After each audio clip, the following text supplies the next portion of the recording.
to us, if you are not dating us, if you're not having some sort of physical relationship to us, if you don't find us attractive, if you don't find us polite enough, kind enough, quiet enough, that our lives are not worth protecting, is that what you're telling us? Is that the precedent you're setting? Yes. The same way women will say, you're not my family. You're not someone I'm romantically involved with. You're not tall enough, handsome enough, rich enough, smart enough. I don't owe you a smile. I don't owe you words of encouragement. I don't owe you respect. I don't owe you any kind of gratitude. Men will hold the doors open for women and they won't even say thank you because I don't know you. The same way when you see a man down on his luck, you judge and laugh instead of offering him words of encouragement, speaking life into him. Why should I do that? That's a stranger. Things that don't cost you anything, you will not give to a man that you don't know, you don't want. But y'all expect these men who don't know you, don't owe you anything, and they have their own families at home that they need to get back to. Y'all expect those men to lay their life on the line for you when y'all can't even give them a hi, smile, or a thank you. Oh, okay.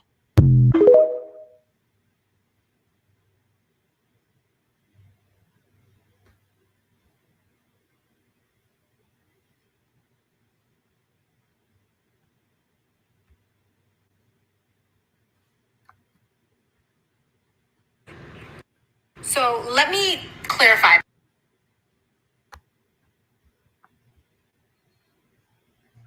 You guys don't even remember who you guys are trying to defend, who you guys are trying to speak up for. This is the same woman that was going around smacking white people in the streets. She's not innocent. She was actually taunting the guy to hit her. Why would I go defend somebody that's actually looking for trouble? This woman, she is literally a troublemaker. Everybody that knows her in our community knows she's a troublemaker. I'm not going to risk my life over somebody that's actually out there looking for trouble. If you go on social media, online, you're going to see some of her antic videos, taunting people, looking for a reaction. Well, she got what she's been looking for, and you guys are giving her the attention that she was actually seeking for. I don't regret not standing up for her. If you look at some of the videos, I was there. I don't regret nothing whatsoever. I don't regret standing up for her. I'm not saying she deserved it. I'm not saying that any men have a right to hit a woman, especially with a brick. Nobody deserves that. But at the end of the day, there's more to the story. She's not as innocent as she's trying to portray herself to be. She wants attention. She's an attention-seeker woman. She's trying to go viral, and you guys have given her what she wanted. Yes, she did get hit by a brick. Yes, I saw it. Yes, I was standing by doing nothing. And if that shit happened again in the same circumstances, I will watch. Because she's not as innocent as she portrays herself to be. She was taunting the guy. She was calling him all type of names. She was degrading him to a point where he resulted in picking up a brick and hitting him. I don't condone that type of behavior, but once again, she's not as innocent as she portrays herself to be. I remember a while back, she's posting videos going around in public, literally smacking old white people in the face. For what? And now you get hit by a brick, and now you want to cry wolf? And I don't care. You wanted trouble, you got trouble. That's why I'll still buy and watch. So don't, oh man, that whole situation got me upset. So what y'all think? What y'all think about homie? Y'all think he should have helped, even though if she's a known troublemaker and putting him in danger? What y'all think? Let me know.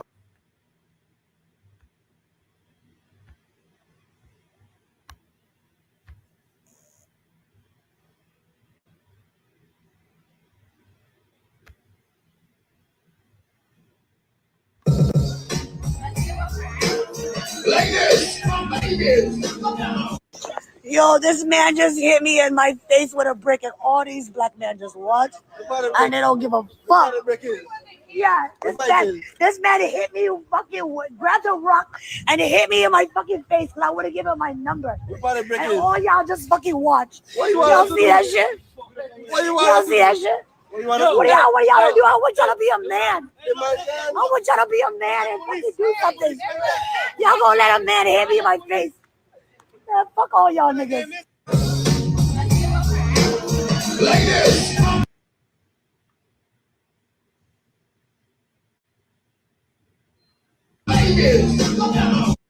Yo, this.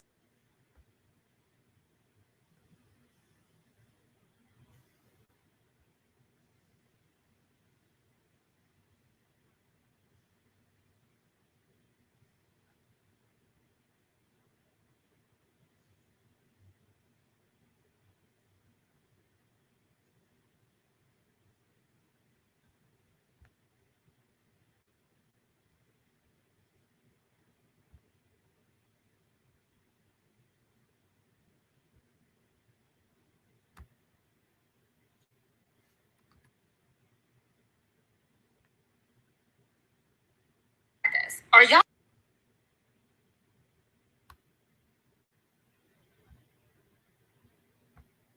I hope every Black woman is kissing another Black woman because we are the innate protectors and the providers. We protect societies, we protect communities with our intellectual property, with our lived experiences, with our breast milk, with our bodies. We're the ones and the two. Bitch, not even the three. Because men are not providers and protectors, not innately, because they only protect what they possess. But we protect everybody and we provide, baby, okay? So I hope you catch a girl tonight because I hope I do. And don't forget, before there was feminism, it was lesbians who were living those lives without worried about niggas. Like, they were not worried about niggas. They were decentering men. So before there was feminism, there were lesbians. Hey, excuse me, thank you. You ever fuck with me, I don't think I ever again. You ever fuck with me? Ladies. Yo. I don't need a man for nothing. I don't need a man for protection. I'm suggesting you get yourself a brick. It's only 58 cents.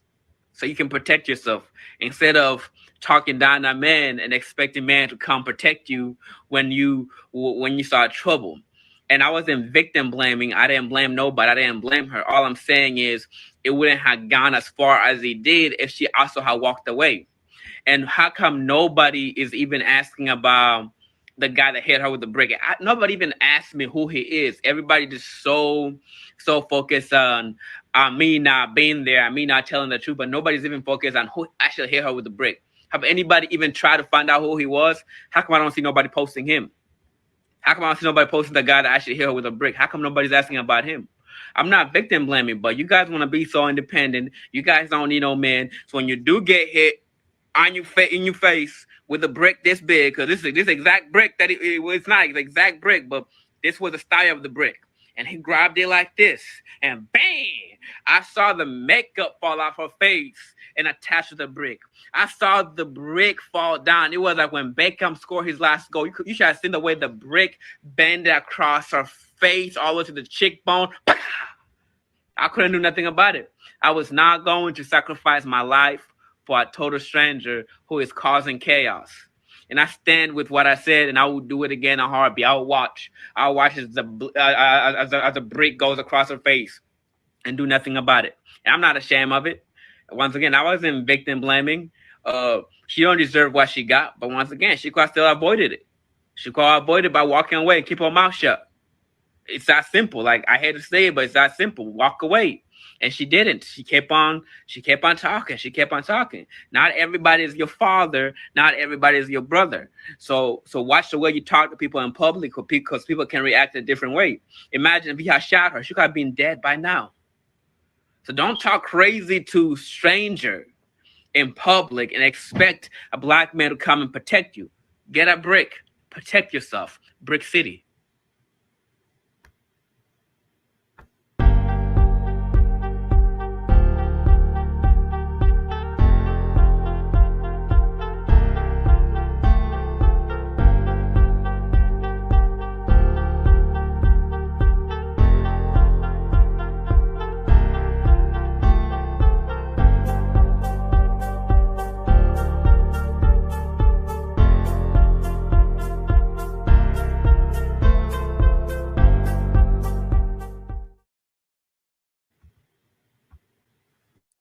whoever you are, wherever you are, I hope you are blessed and doing safe. Ladies and gentlemen, greetings, family.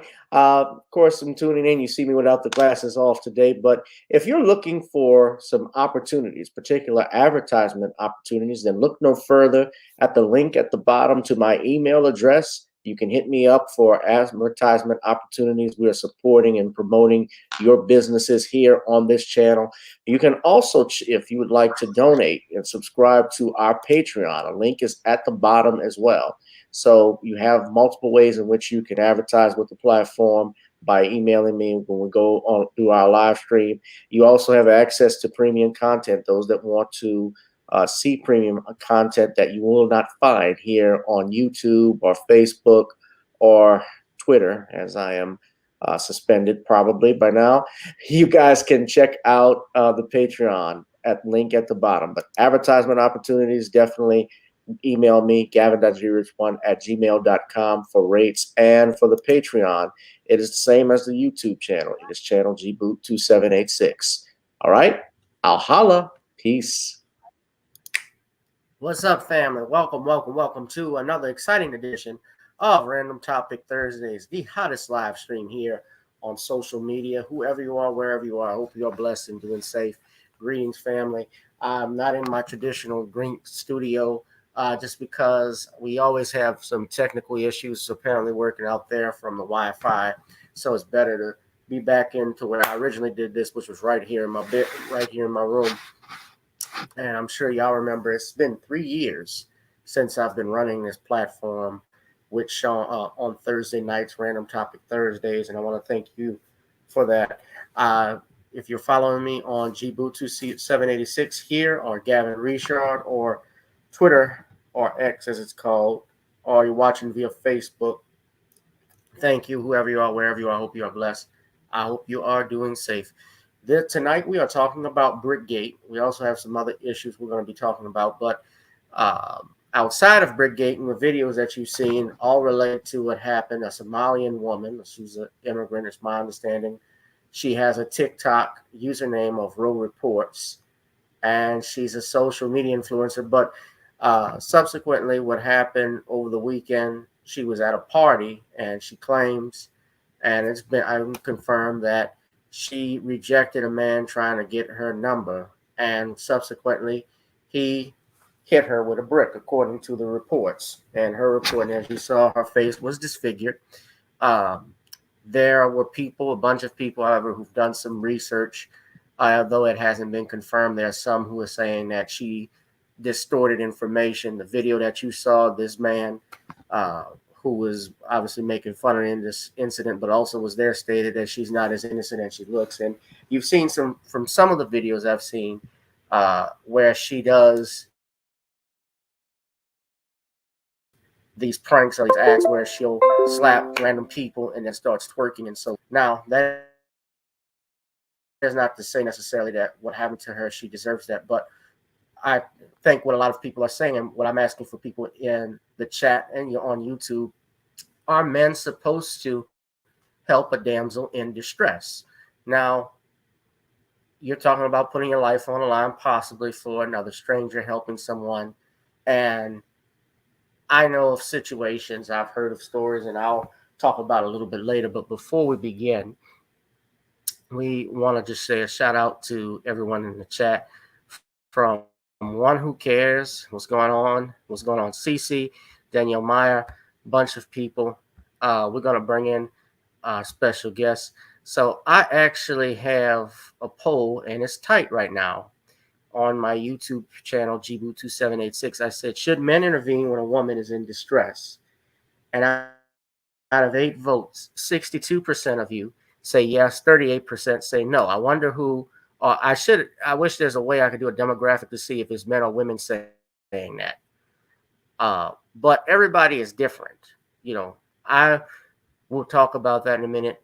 But as it relates to this situation, the main thing too, and I say who's to blame, one of the things that has come up essentially when you listen to her, as well as from other women and feminists, is that they have tried to lump black men into this. And she said all these black men that are standing outside. I wanted to be clear, and Tariq Nasheed has pointed this out, and others, that, and even when I was listening to this guy talk, that these were what we call non-FBA, or people who are immigrants from the African country or diaspora that is outside of the United States.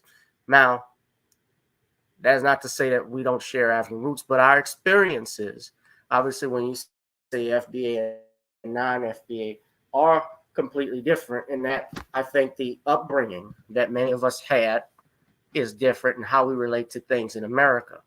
Now, joining me as always is a man who needs no introduction. He is the author of The Man Crisis. I would ask if you could support him. But before you support him, also pay me for my time, please, ladies and gentlemen. You know, the monetization here on YouTube is bad. We don't have a monetized channel. So at any of the available spaces, whether it's PayPal, Zelle, Venmo, or Cash App, or Google Pay, please drop something in to my channel to support me, since the channel is not monetized. So let's bring him in. Let's bring in Brother Sean James, author of The Man Crisis. Good evening, Sean. How are you? Good evening, Gavin. How are you? I'm doing fine, brother. If you want, you can do a quick plug-in. All right. The SJS Direct 2023 books, John Haynes Godbreaker and John Haynes 1987, are now available in paperback and Kindle format, and you can find them on Amazon.com with the other 80 titles on the SJS Direct imprint. Very well. And I got to look at some of Sean's books, but I mean, just ones I've had, The Man Crisis, The Woman Crisis, as well as Why 70% of Black Women Are Single, says a lot, I think, about our country, where we are today, and our culture. But also, Sean, I think that book even relates to somewhat to this incident here. Now, I'm sure you're aware of the particulars. You saw some of the videos, and I'm actually going to play another video of the lady when she's in the hospital. It's my understanding that a GoFundMe page has also been set up for the woman who was hit by the brick, correct? So yes, it has. And as we can see here, I'm trying to pull it up. I wanted to know, and we have it here, how much money has been raised to support this young lady who was attacked. Now, we don't know anything about her, well, other than her TikTok channel. Her name is according to the page here on GoFundMe. Her name is Rhoda, and they've met their goal. $25,000 was the goal, but they've actually raised $41,000, if you could see here. I'm always cautious as of late when these things come up, because I know a lot of people, like we saw with Kyrie Russell out in Alabama. I'm not comparing it to that, but because they had eyewitnesses this time, but I'm very cautious when they have incidents that come up like this, because we never know all of the facts. We see a video, we get sympathetic. We don't know the ins and outs of what happened with that incident, which is why police have to get involved, police reports filed, and so forth. But she is a single mother, according to this, and they specifically mentioned in here that she was surrounded by onlookers who stood by and did nothing to help her, not even calling an ambulance. The video is now viral all over Twitter, IG, and TikTok. So, and let me just say again, there's nothing, even if we say how it is, there's obviously nothing that justifies someone picking up a brick and busting someone upside their head, let alone a man to a woman. But the question, Sean, I have to ask, should men play a knight in shining armor to a damsel in distress? And I could tell you from a legal standpoint, there have been situations, and I'm glad you brought this up, one who cares. There was an incident I'm familiar with where a man in a grocery store, this is one of those stories, was coming out of a parking lot and saw what he believed was a woman being attacked by, I guess, an angry boyfriend or angry husband. And he intervened and drew his pistol and shot. Well, sadly, that wasn't the case. She said that didn't happen. And this man ended up getting tried for a crime as a result of that. Now, you've heard what this one comment on. First off, what do you think of this incident, what happened? And Are you familiar? First, are you familiar with this woman from TikTok? Have you done some research on her? I have Looked done into some her? research on this woman from TikTok, and it looks like she's one of what I call crap starters who go around looking to start trouble with people by allegedly slapping them and then looking to get reactions out of people. And in this case, it basically looks like she was looking to antagonize this male. And as she was looking to antagonize this male, she escalated things that led to the alleged assault with the brick. Now, when it comes to these kinds of assaults, I would say that if this was a real assault, this woman would have been contacting the police and filing a police report, because you would think you would want to go out here and make sure that the perpetrator was caught.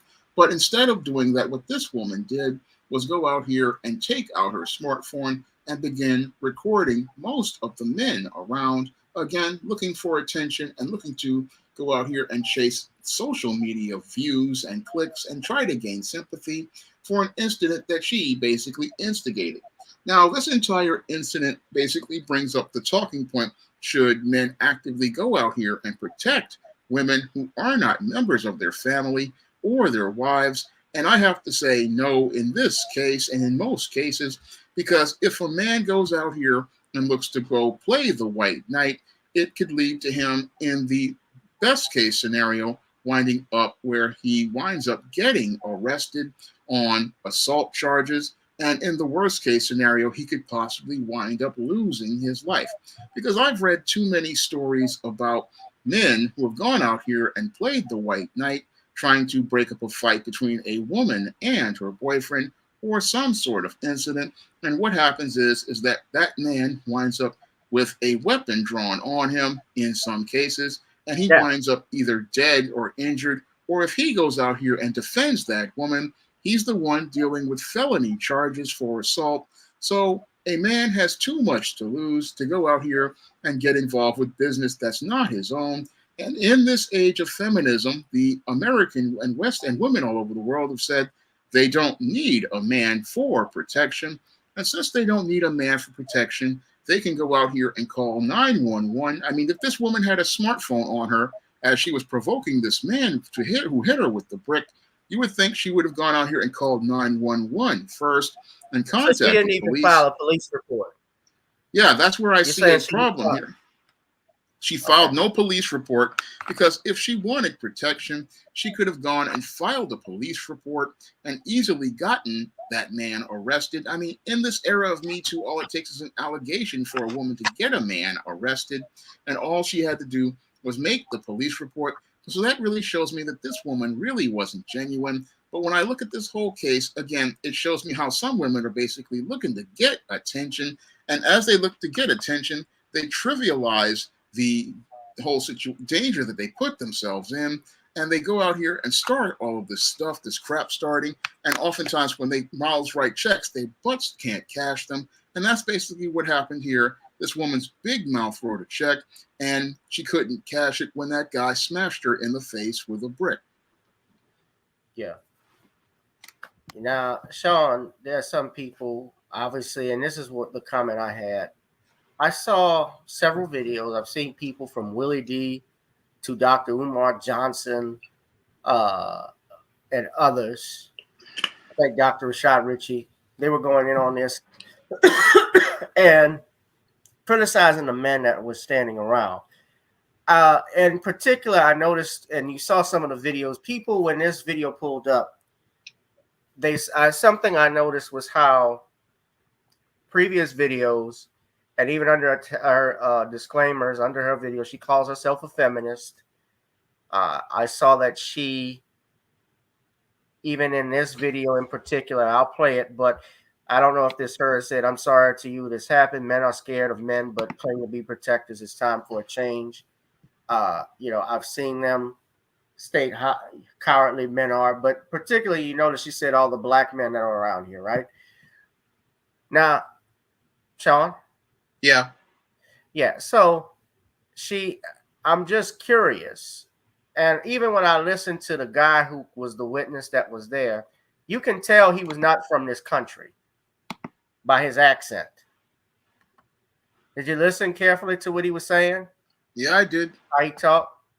So Yeah, hold he's on. a foreign And black. the man asked me for my number. I said no, and he picked up a brick in front of so many men and was like, "What you gonna do?" And I told all these men, like, "Yo, why this man got a brick on my face?" And he's holding a brick, and all these is watching, and nobody does nothing. And he hits me in my face, and then they're all just watching, and they let that get in the car. How is this okay? This is what y'all doing to women?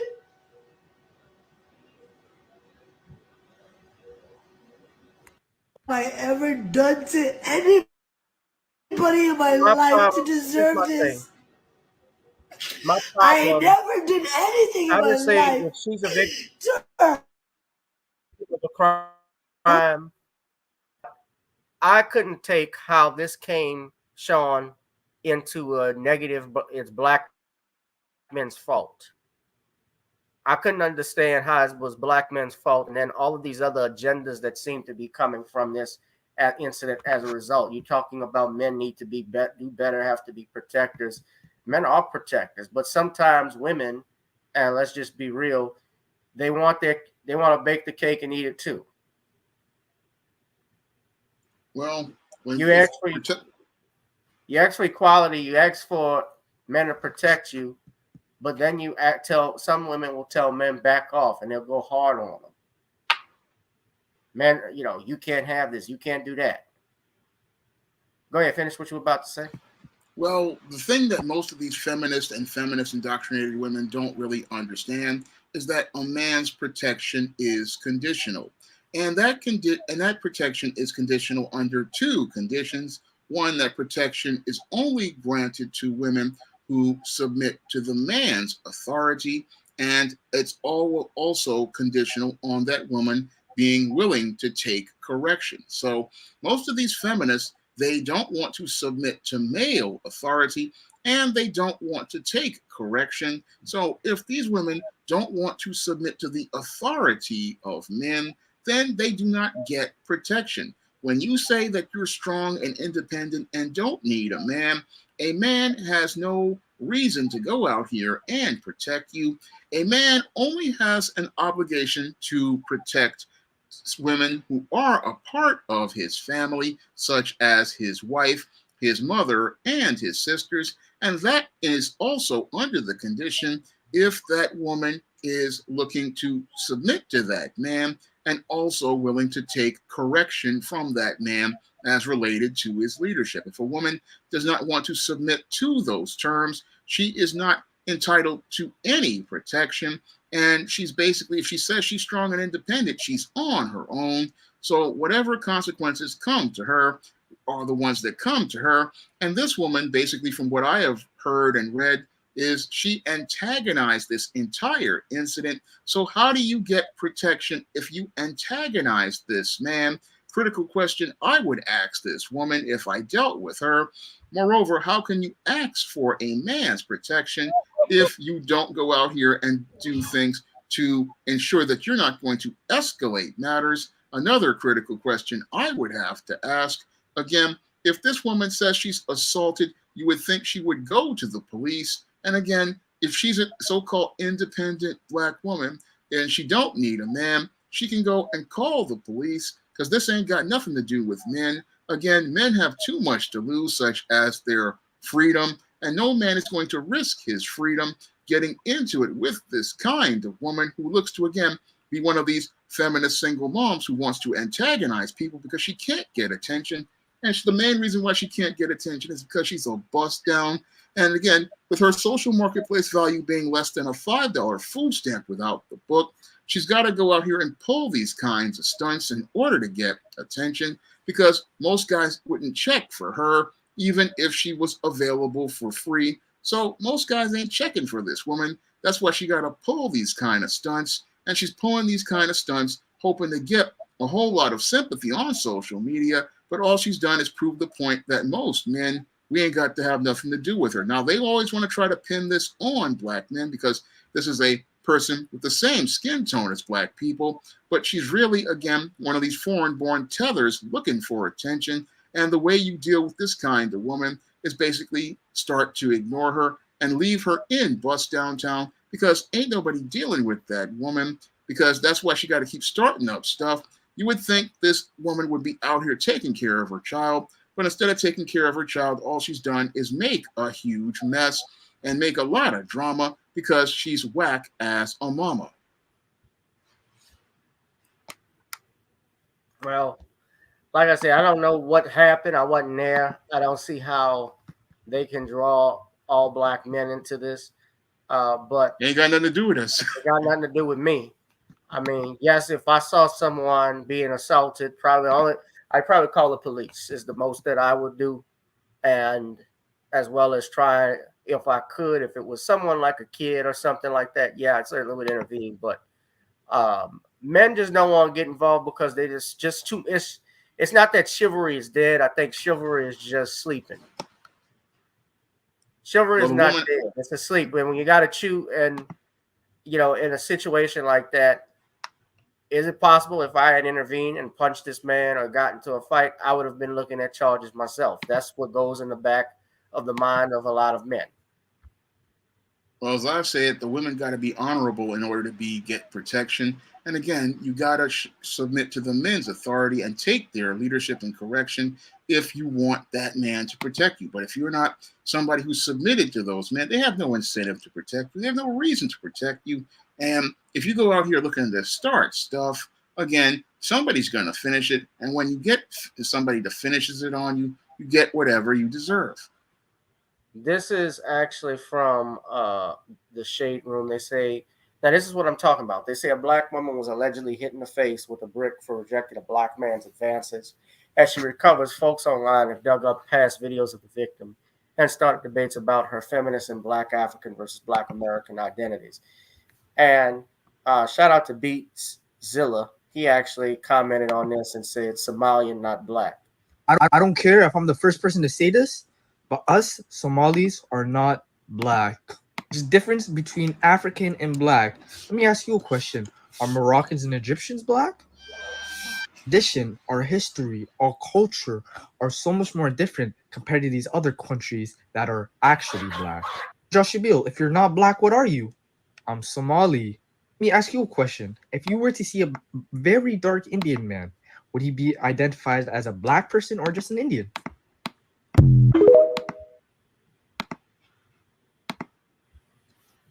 So, but that's the mindset of some people. And I've been seeing videos they're saying that this woman was a fraud and so forth. I don't know about all of that. They do say that the club she was at denied the incident. Police denied the incident. There's no medical report. I haven't seen anything like that. I do see her with the hospital gown on. Could it be, Sean? Let me just ask you, that the hospital report or the police report just hasn't been leaked yet? Well, I don't know if the police report or hospital report hasn't been leaked yet, but when I looked at that video, it basically showed me she did not call police because if she's out here shaming these men, you would think you would be trying to get at the license plate of the man's vehicle that as he drove away, you would think you'd be calling 911 to report this assault. When I'm looking at whatever her alleged actions are, it clearly shows me that she really isn't really thinking about her safety or trying to get justice. No, she's just thinking about trying to get attention.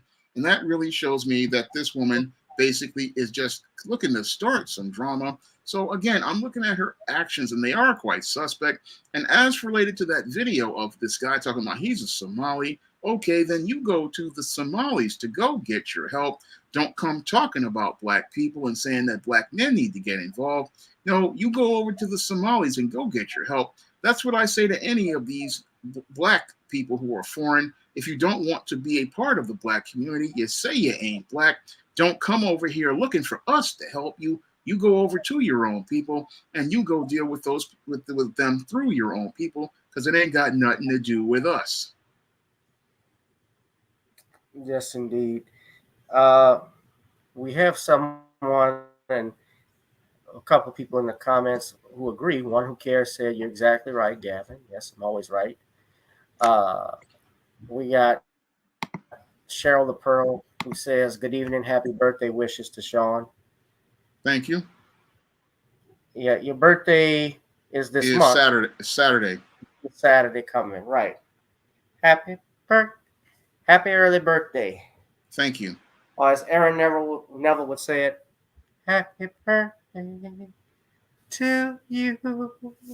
Happy birthday to you. Happy birthday to Sean James. Happy birthday to you. Happy birthday, Sean. Thank you. You're turning 5. Turning 50. Well, plus 0, yeah. Yeah. You let me finish. Thank you. That is a spot of impression. Merry Christmas to you. Yeah, I got some stuff in the works. I won't say too much, but I know my fans, everybody on here will enjoy what I'll have coming up for the Christmas holiday. Let's just put it that way. So.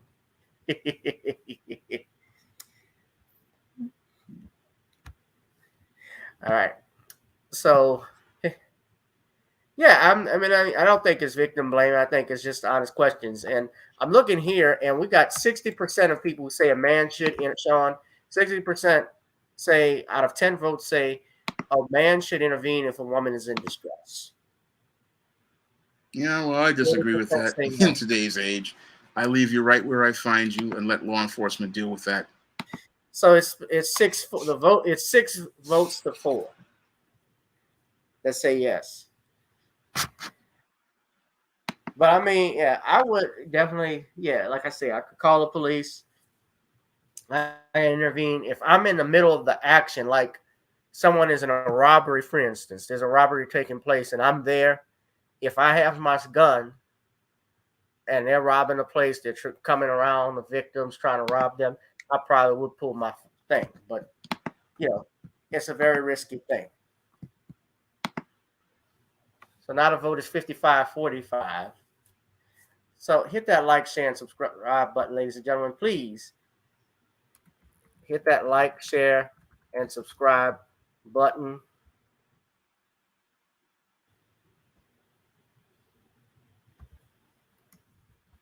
Our channel is not monetized, so any contributions you can give are greatly appreciated.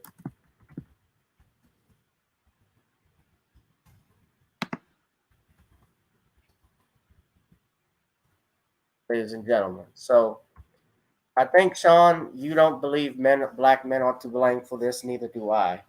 But I think you think it's something where the Somalis have to keep in their community. Is that a way of saying it?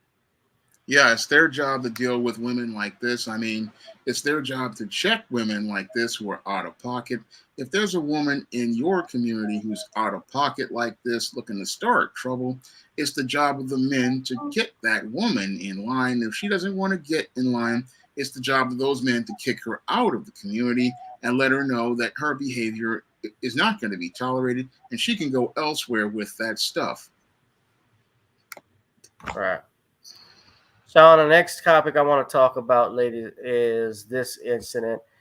That 70 show star, Danny Masterson, was sentenced to 30 years to life in prison for for raping 2 women. Now, I have not followed this case as much, although I'm familiar with some of the particulars. Masterson was actually tried last year, if I'm not mistaken, and that trial ended in a mistrial. Had 3 counts of rape. That was back in December. And the prosecutors retried Masterson, where he was found guilty back in May of this year. And so a judge sentenced him to 30 years to life. And I don't know if anybody remembers that 70s show, but Masterson was one of the stars of that show. And now he's being sentenced to prison. And this was out in Los Angeles. And I do know this much. The alleged rape incident is said to have occurred, Sean, almost over 20 years ago. So, to my knowledge, I could be wrong. Someone correct me. I don't believe there was any type of police report from that time. I think there was allegations that may have been made and investigated. The cops dropped it. There was no, I don't know if there was I don't believe, because it's been so long, there was some type of medical kit, rape kit of any kind. So I'm wondering what evidence they used to do this. But according to the defense attorneys in this case, they stated that they are appealing it. The judge denied a motion for a new trial on Thursday, which usually happens after sentencing or before they start the appeals process.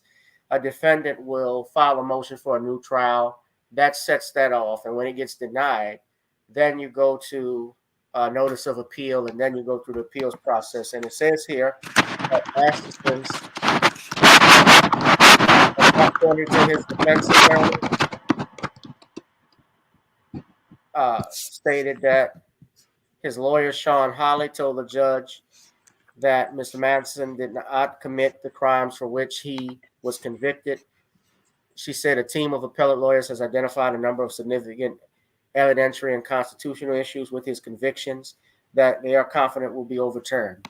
Prosecutors had alleged that Masterson used his prominence in the Church of Scientology, where all three women were also members at the time, to avoid consequences for decades after the attacks, and the women blamed the church for their hesitancy in going to the police about Masterson.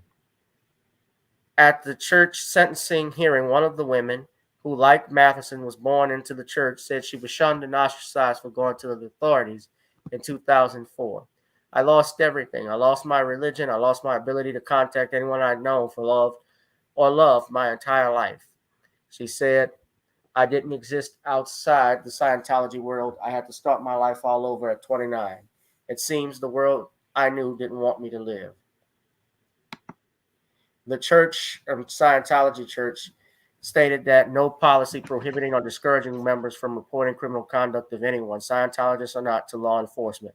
Is also denied ever harassing any of the women. No charges came from the woman's police report in 2004, but she returned to the authorities when she learned they were investigating Masterson again. The other two women had waited more than 15 years before reporting him to anyone other than church officials.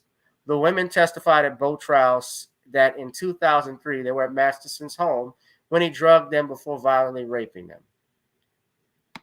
Now, this is, of course, in the wake of Me Too. He was actually on a show called The Ranch, which was on Netflix, but was kicked off the show after they found that the police were investigating these crimes. Now, 30 years to life means he's eligible for parole in about 25 and a half years, but he can still be held in prison for the rest of his life. So he's 47 years old. He's basically looking at essentially a quarter of his life. His 9-year-old daughters will never see him grow up. He will never see her grow up, get married, have kids. And if he did these crimes, he deserves it. But is this a consequence? I believe it is a consequence of Me Too, especially in California. The laws have changed now where you can actually they've removed statute of limitations where they can actually, a victim can file a lawsuit like what they did with Mr. Cosby, even if it's almost 50 years ago. You have no evidence, but I say it happened. That's enough. Now, I had heard, I can't remember exactly. Well, I do remember exactly, and I could be wrong, so I'm always going to say alleged. But, Sean, I had allegedly read this judge made a remark after the mistrial saying something to the effect, and if I'm wrong, I'm wrong, but I say alleged for that reason, that we got to go ahead and try him. He should be tried again because he's probably guilty. If that is true, that is a big appealable error on the part of the judge and the court. Rather, the judge should have recused herself, and possibly she could be investigated by the Judiciary Committee for making a remark like that in open court, if that is true. Because a mistrial had declared, and she should not have said that she could have asked, does the state intend to prosecute this man, but to give her opinion on it, especially when no verdict had been rendered, I believe was unprofessional and unethical, if this occurred. Sean, what do you think of Danny Matherson's sentence to 30 years in prison? Well, it's very tragic that Danny Masterson has fallen from being a star to becoming an inmate. And if he did commit this crime, then that punishment would be justified because that's what happens to sex offenders. However, if there was some judicial misconduct as related to his trial, as related to this judge saying that he was guilty, that clearly shows some bias. And that basically is a grounds for a mistrial. And I'd like to believe that this whole case basically was brought back again way past the statute of limitations. I mean, if this woman came about 15, 20 years ago with this case, it's really a case that I don't think should have been brought to trial in the first place, because if this crime had happened and this woman was violated by Danny Masterson, I would have thought she would have gone out here and filed police reports in 2003. That would have been the time, because again, if this man one did, Sean. One did. One did, but not the other two. Yeah, 2000. Yeah, but there would be police reports, and you would be making these claims. I would think you would have made those claims then and not now. And when they make them now, I think it's all about jumping on that Me Too bandwagon in the hopes of going out here and making an allegation in order to, one, get attention, and two, go out here and hope to find a payday as related to a civil judgment. So I look at this whole case with a side eye, because many of these women making these allegations decades later is quite suspect to me. And it's suspect because why would you wait this long? Again, if this man is a predator, you want to keep him from preying on other women. I would think that would be your goal, is to make sure that no other woman suffers like this. So when I listen to this whole case, again, it doesn't have that ring of truth. And I think Danny Masterson might have a shot if the judge is proven to have made this statement of clearing his name.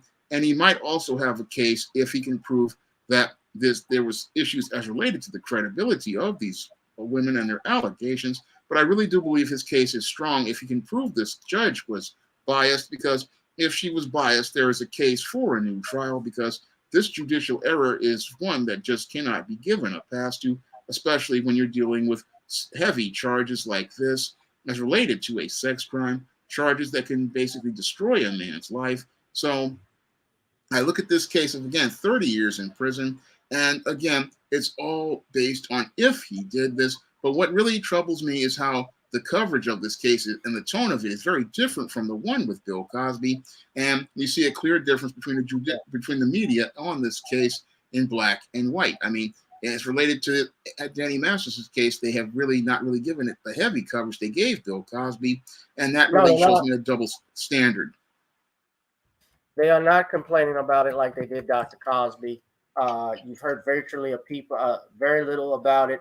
Shout out to my man Dwan B, because he even mentioned, as well as Nicole from Nicole's View, you've heard very little about Danny Masterson. Now, I happen to know Tom Mesereau. Tom was actually his attorney, I believe, at one point. I think he only did the court case back in 2022, the earlier court case, if I'm not mistaken. He was working on that.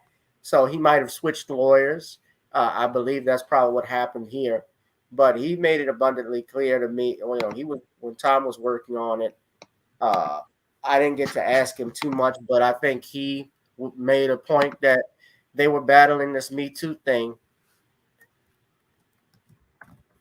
And Me Too really destroyed everything as related to fairness in our judicial system, because it made men guilty until proven innocent. Again, running counter to our Constitution, where a man is supposed to be innocent until proven guilty, and he's supposed to be tried as related to the facts of the case, not the feelings of people as related to allegations presented in the media.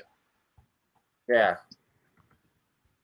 And unfortunately, that's where we are. Hit that like, share, and subscribe button, ladies and gentlemen. Again, please, please, please, if you're pretty my knees, donate to the Cash App, the PayPal, Zelle. I'm worth my time. If you think I'm worth my time, then pay me for my time. ladies and gentlemen. We hit that notification bell when we go live. Hit that like, share, and subscribe button. And speaking of Dr. Cosby, purchase on Kindle The Commonwealth of Pennsylvania versus William H. Cosby. It's easier to get it on Kindle, right, Sean? So Yeah.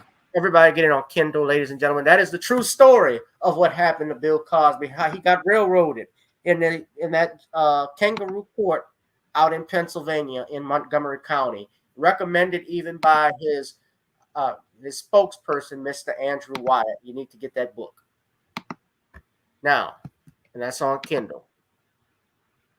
So next thing I want to talk about, Sean, this is up in your woods. The New York City mayor, Mayor Adams, is gotten into it with Joe Biden and the Democrats. He's upset because of the migrant crisis that's going on in New York. First off, let me just ask you, because you're in New York, how has that been with the migrants there? Just curious. It's basically destroyed the quality of life here in the city. I mean, Also, everything is really, what you've got is a lot of squalid conditions because you've got so many people coming in, and then you've also got homeless services that homeless people cannot receive. You've got a lot of people just out here just running around. Again, we don't know who these people are. So it's made life in the city just that much worse. And this is all, again, a self-inflicted wound on New York by New York's Mayor Eric Adams. So everybody, he's trying to make himself out to be a victim, trying to shame Joe Biden into helping him and getting federal help. But this is all his fault because he was the one who virtue signaled and created a covert contract with Joe Biden, thinking that he would get help for him. But he really did not read the room or see the overall board as related to this political game of chess that he was playing with Greg Abbott, who saw the bigger picture coming up as related to the overall situation, because he had been dealing with this in Texas for many years, and he knew that it would be next to impossible for New York to be able to handle that many people. I mean, they only have 100,000 people, and Greg Abbott deals with 1 million or 3 to 4 million a year. So he's sitting there basically upset that it's going to destroy the quality of life. But what has it done to all of those Texas border towns? Critical question I'd like to ask Eric Adams. I mean, those Texas border towns have been dealing with this for years, and he's out here upset that he's made a mess, and he's upset really that he's basically destroyed his chances of winning in 2025. There's no way he's getting a second term after the disaster that he's presented. I mean, we've got 10,000 migrants a month coming into the city, basically doubling and even tripling the homeless population here. And most of these people will be on welfare, and there's no way for the city to take care of these people because now Eric Adams has basically ramped up more of a higher budget deficit, and he's made a complete mess of this whole situation. And while he's looking for Joe Biden to save him, there is no saving him because Joe Biden's approval ratings are at an all-time low, and if he gives federal funds to New York for migrants, his approval rating is going to drop even further in an election year. Moreover, there's no way he's getting money from Congress with the Republicans now currently running the Congress. So Eric Adams is up crap creek without a paddle, and his efforts to make himself out to be the victim are falling on deaf ears because all people have to do is pull up his 2021 tweets where he talked about he was proud to make New York City a sanctuary city, roll the videotape of him shaking hands with migrants at the Port Authority bus station, and they can go out here and show the pictures of him going out here and talking about helping all of those migrants, which is what his Republican opponent and many of his Blue Party opponents will be doing in 2025.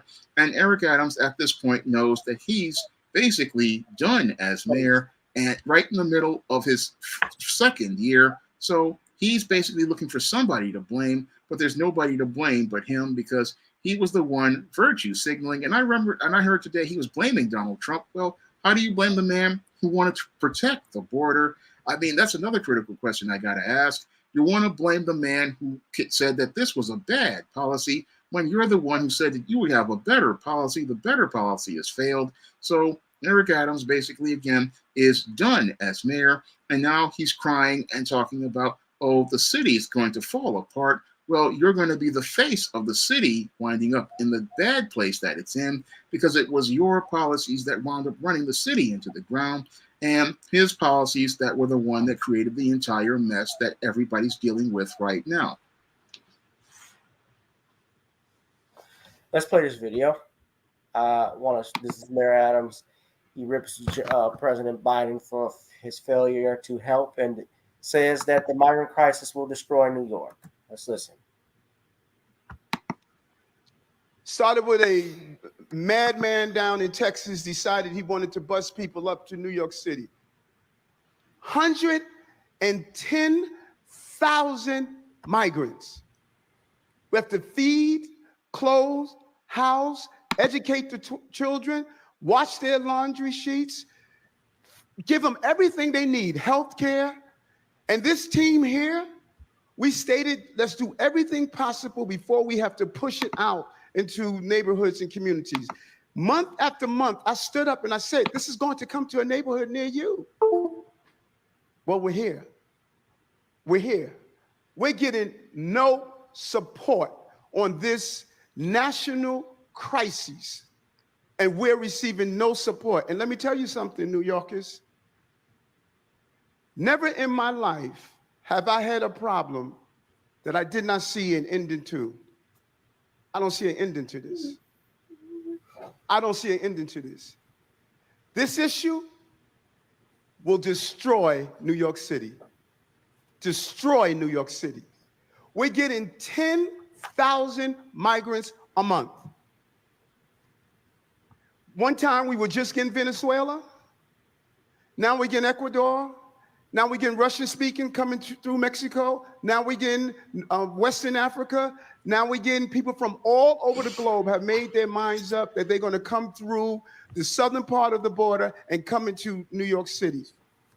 And everyone is saying it's New York City's problem. Every community in this city is going to be impacted. We got a $12 billion deficit that we're going to have to cut. Every service in this city is going to be impacted. All of us. And so I say to you, as I turn it over to you, this is some of the most educated, some of the most knowledgeable, probably more of my commissioners and deputy commissioners and chiefs live in this community. So as you ask me a question about migrants, tell me what role you played. How many of you organized to stop what they're doing to us? How many of you were part of the movement to say, we're seeing what this mayor is trying to do, and they're destroying New York City? It's going to come to your neighborhoods. All of us are going to be impacted by this. I said it last year when we had 15,000. I'm telling you now, with 110,000, the city we knew, we're about to lose. It's all your fault. I mean, he advocated for that. He advocated for having them to come here because he wanted to show off against Donald Trump. It backfired. And notice how all of his Democrat friends is backing away from him. Yeah. Nobody. I think the same thing is happening out in Chicago to Johnson. He's got no allies. He just got there. He's not going to have any allies. Black folks don't want nothing to do with him. They already don't want nothing to do with him. They don't like him. No. Eric Adams is he's gone. After next year, after 2025, he's finished. 2025 in 2 years, He's done in the primary. He's gonna be like Mayor Beetlejuice out in Chicago. Yep. you were dead, man. You just done. Just dead done. Now he's trying to make it like, oh, everybody has to suffer. It's like, no, we don't have to suffer. We just gonna get rid of you. Because he's brought the whole party down. I've seen how the numbers for the entire party are falling because of him. Yeah, it's bad. It's going to hurt. Do you think this is all going to hurt the Democrats in 2024? It might do some serious damage if they don't run out here and play women on the abortion card, but I don't think they can play the abortion card anymore because people are on to that. So this thing is basically... They need to offer money. That's what it is. It's about money. Yeah, because New Yorkers already tired of these migrants, and they're tired of them just destroying the city. And they look at Eric Adams as the architect of that destruction with his virtue signaling. And none of this, again, is phasing Donald Trump, because Donald Trump, even though he's indicted, he's still running strong. He's actually stronger now than he was before. So this whole virtue signal has failed miserably. And anybody who understands New York City's finances and understands New York City's whole economic base understands that this would have never been sustainable from day one. I mean, I've been living in New York for 50 years, and I know that the city has been running on a deficit for the last 8 years as de Blasio has been on a spending spree. So we couldn't afford this even before Eric Adams started virtue signaling. And as he ran his big mouth, he wrote a check his ass can't cash. And now that he knows that he couldn't cash the check and can't get the funds from Mr. Bidendale, now he's running scared because he knows that his ass is almost out of that office. And he may possibly either be kicked out of office in the primary, or he may be forced to resign because his level of incompetence is so embarrassing that the party basically is looking at somebody who's a major liability going into the 2024 election, because they're going to make him a poster boy for failure, along with Brandon Johnson and Karen Bass and all of these mayors. They're going to be poster boys for failure that the Republicans can go out here and put up as related to this migrant policy. And this migrant policy, and along with the economy, may be the thing that tanks Joe Biden in 2024.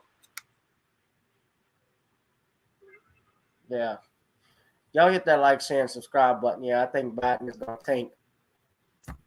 But speaking of tank, I got just quick questions, Shaw, I got to ask you, because you're from New York. And I'm always just curious, how come New Yorkers are mean?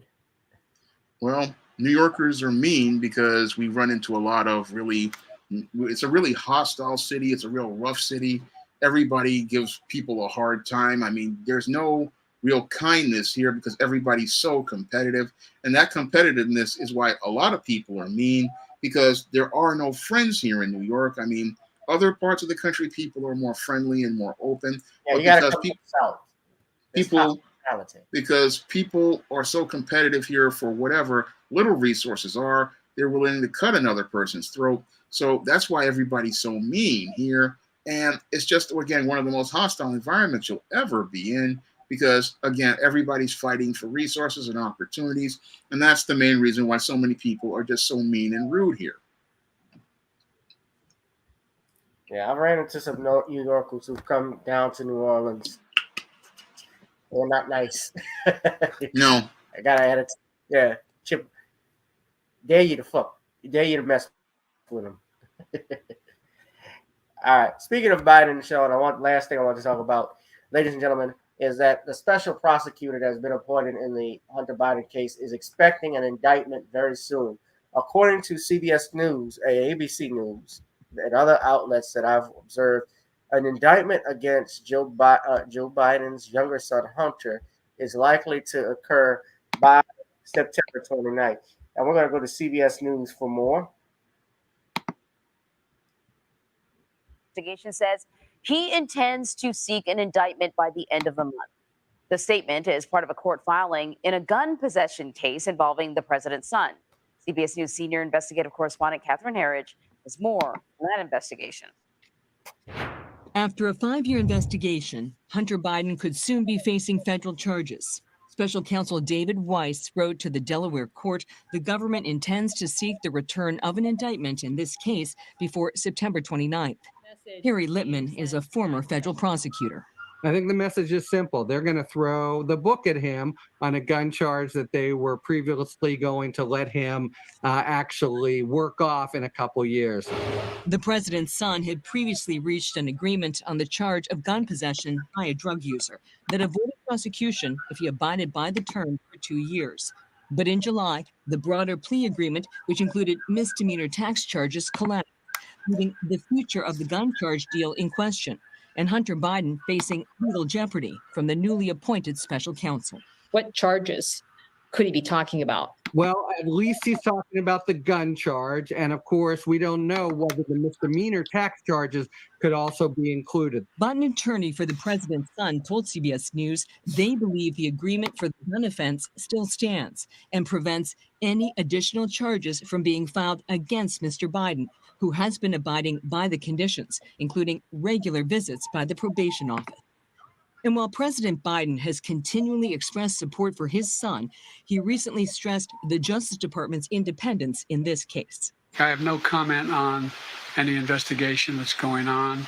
That's up to the Justice Department, and that's all I have to say. All right, Catherine's joining us now. I still can't believe they're sort of disagreeing about what was in that plea agreement, even at this point. But in regards to the gun charge, I mean, what sort of consequences could Hunter Biden be facing? Well, Anne Marie, it's a great question. It depends on the indictment and the charges that are brought by the special counsel. But for example, during the plea hearing in July in Delaware, where the whole deal collapsed, the federal judge asked why he had not been charged with a felony false statement. That's for, in this case, allegedly signing a document to obtain the weapon that said, I was not a drug user. And Hunter Biden, it's well documented in his own biography, admits to the use of crack cocaine and other drugs during that period. So you can be talking 5 years simply for a false statement, more if there are additional charges added on. Wow. And why the 29th? Is that date particularly significant?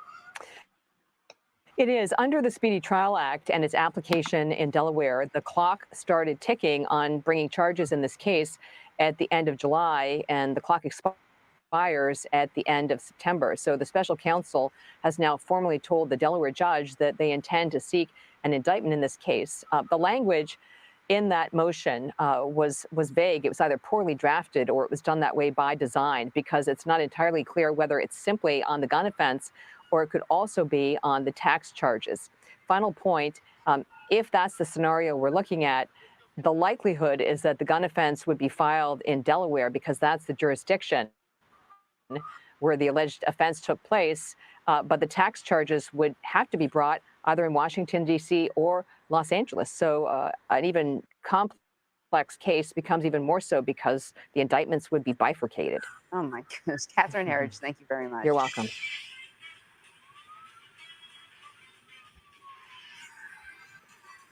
All right, so they're looking to indict Hunter Biden on this gun charge, even though the defense attorneys, they're asserting that they thought that they don't think any additional charges to that particular should stick, since they claim there was an agreement. But you remember last month, Hunter Biden went into court with attorneys as well as the prosecutors for an arraignment. I believe they thought a deal was going to be made, and that deal fell through. So as to the charges that were pending. So, Sean, what do you think of what's happening with Mr. Hunter Biden? It's more political theater meant to distract us from the dysfunctional state of the Biden administration. This entire so-called trial and these indictments is basically, again, more attempts to distract from the sad state of America's economy and the inflation that's going on, because we know that Hunter Biden, while they may have these charges presented in an indictment, none of it is going to ever lead to a conviction, because again, the system of white supremacy does not punish people who are a part of that infrastructure of white supremacy. And again, this whole situation is just designed to divert people's attention, the same way we have all these indictments against Donald Trump that will basically be one big nothing burger, because all of it, again, is designed to keep us away from seeing the failure of Joe Biden as being the president of the United States. So to get our eyes off of all of his numerous failures, what they're doing is going out here and coming up with this whole case. Again, a case that was basically, again, set up to be rigged to clear Joe Biden's son, because that was the original plea deal was designed, and it would have gotten through had the judge not taken a look at it and see that it was completely unconstitutional. Now, this whole case, again, is just a complete farce, because we know that the fix is in. So when I look at this whole thing, it's just nothing more than political theater designed to get your attention and keep you away from seeing the continuing rising prices and the dysfunctional state of our union. It's designed to make us think, oh, they really are serious about getting Hunter Biden and punishing him, when they never had a plan to do anything to him at all from minute one. Yeah. So when you say it's a distraction from the state of our country, how so, since this is the president's son? If he wanted... Well, it's a distraction because the president's son, we know that they're not going to punish the president's son in any way, shape, or form, because Joe Biden basically is going to be looking out for his son. And they really want to get our minds off the $4 a gallon gas. They want to get our minds off the rising prices at the supermarket. They want to get our minds off the rising prices at retail. They want to get our minds off of all the people who have been laid off from companies that have gone out of business, like Yellow, and many of the people in Hollywood who are working behind the scenes who are out of work. They want to get our minds off the crumbling state of our union. So what we get is Hunter Biden being presented as, oh, we're going to bring him to justice, when all you're just bringing him out to do is distract the American people from looking at the crumbling state of our union under the incompetent leadership of Joe Biden, who has made Ukraine more of a priority than that of Americans. And as he's out here, talks about how the economy is doing well with his Bidenomics, which is a bad case of Biden denial. And this whole thing with Hunter Biden is all about trying to go out here and distract your attention from seeing how bad the state of our union truly is. I never heard of the term Bidenomics. It's on Twitter. But he never coined that. Just like what, Reaganomics? Yeah, it's on Twitter. He has actually said it a couple times, so.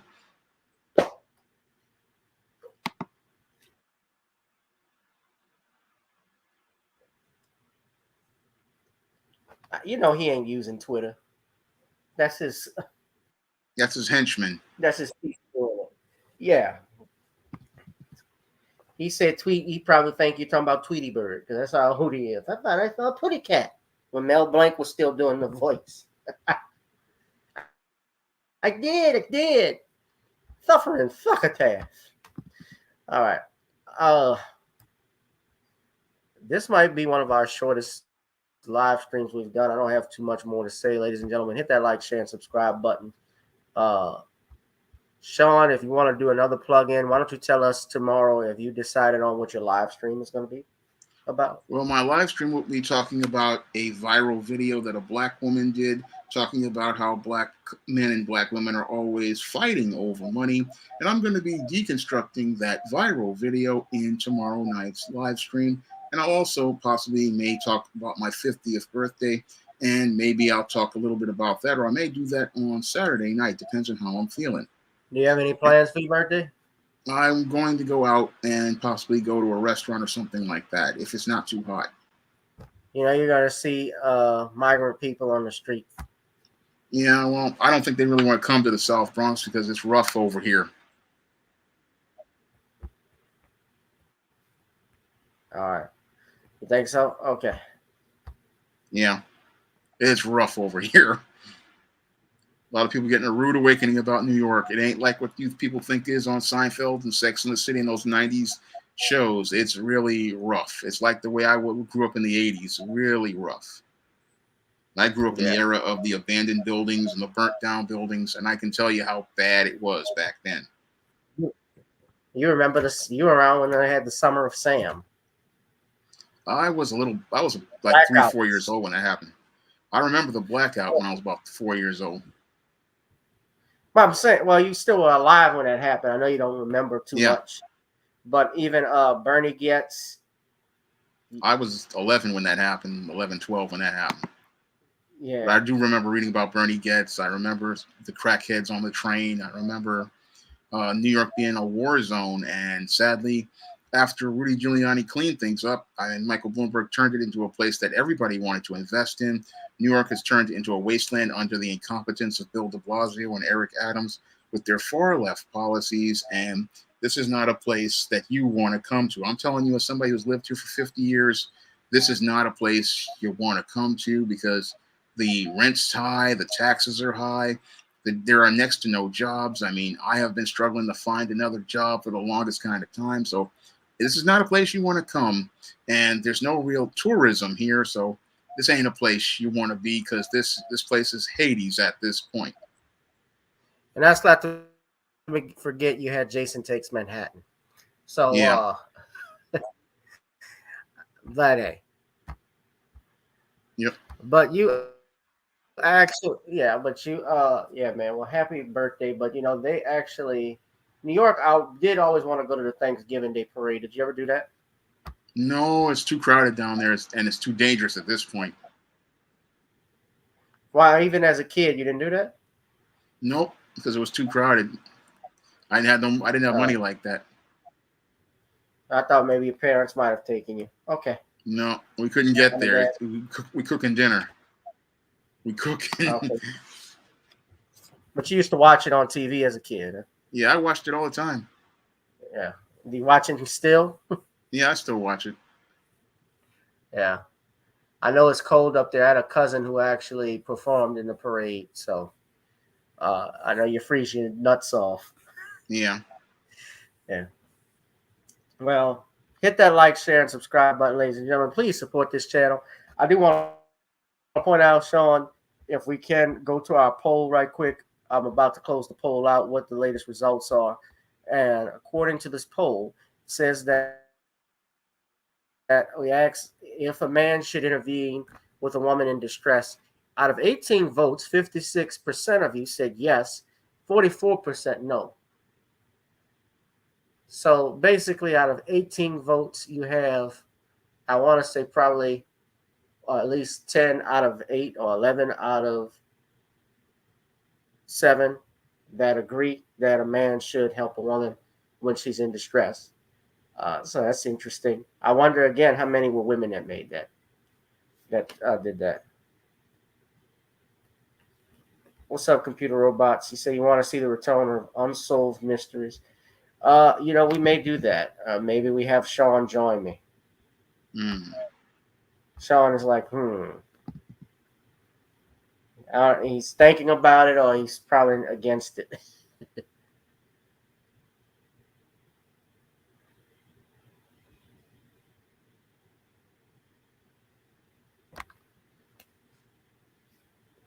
Well, we can talk about it, perhaps.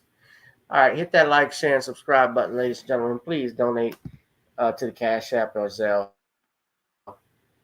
Sean, thank you again. It's been a great live stream. All right, thanks for having me on. All right, my friend. Good night and happy birthday. All right, family.